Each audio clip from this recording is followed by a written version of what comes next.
வணக்கம்.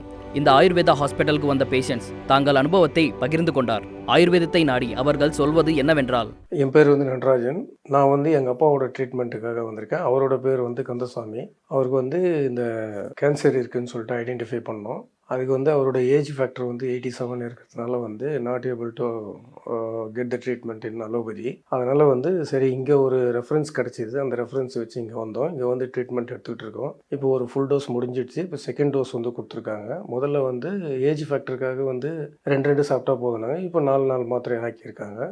இப்போ அகெயின் ஒரு கோர்ஸ் முடிஞ்சு போச்சு. இப்போ செகண்ட் கோர்ஸுக்காக நான் மெடிசன்ஸ் வாங்கிட்டு போகிறேன். இப்போ now when compared to previous time இப்போ ஹீ இஸ் ஆல்மோஸ்ட் ரெக்கவரி ஆன மாதிரி தெரியுது. லாஸ்ட்டாக இந்த டோசேஜ் முடிஞ்ச பிற்பாடு தான் அந்த டயக்னைசேஷன் திரும்ப மறுபடியும் டெஸ்ட் பண்ணணும் அப்படின்னு சொல்லியிருக்காங்க.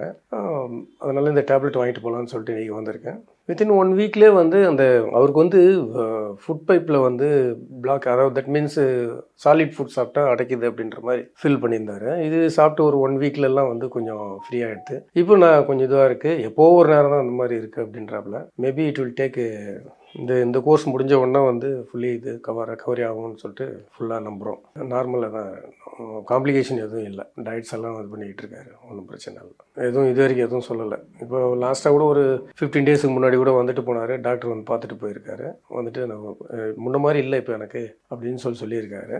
இதான் ஃபைனல். இது வரைக்கும் அவருக்கு எந்த ப்ராப்ளமும் இருந்தது கிடையாது. இதுவே அவருக்கு இந்த செஸ்ட்டில் ஃப்ரண்ட்டில் மேலே ஒரு சின்ன கட்டிமா இருந்தது. அது ப்ராப்ளமாக இருக்கும்னு சொல்லிட்டு நாங்கள் சஸ்பெக்ட் பண்ணால் கடைசியில் அது ப்ராப்ளம் கிடையாது. இன்டர்னலில் உள்ளே இருக்கிற அந்த ஃபுட் பைப்போட எண்டுலேயும் அந்த இறைப்பையோட ஸ்டார்டிங்லேயும் இந்த சைடு ஒரு கட்டி, அந்த சைடு ஒரு கட்டி, 2 கட்டி ஐடென்டிஃபை பண்ணோம். ஸ்கேன் பண்ணும்போது தெரிஞ்சுது. அவருக்கு இந்த ரேடியேஷன் கொடுக்கணும், கீமோதெரப்பி எல்லாம் கொடுக்கணும் அப்படின்னாங்க.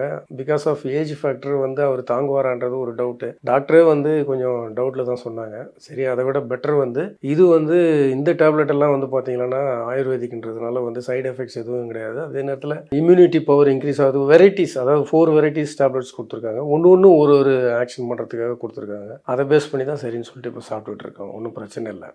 பார்த்தீங்கள, அவர்களின் வார்த்தைகளில் உள்ள தைரியமே ஆயுர்வேதத்தின் வெற்றி. அவர்களின் நம்பிக்கையே ஆயுர்வேதத்தை முன்னோக்கி செலுத்தும் வலிமை. நன்றி.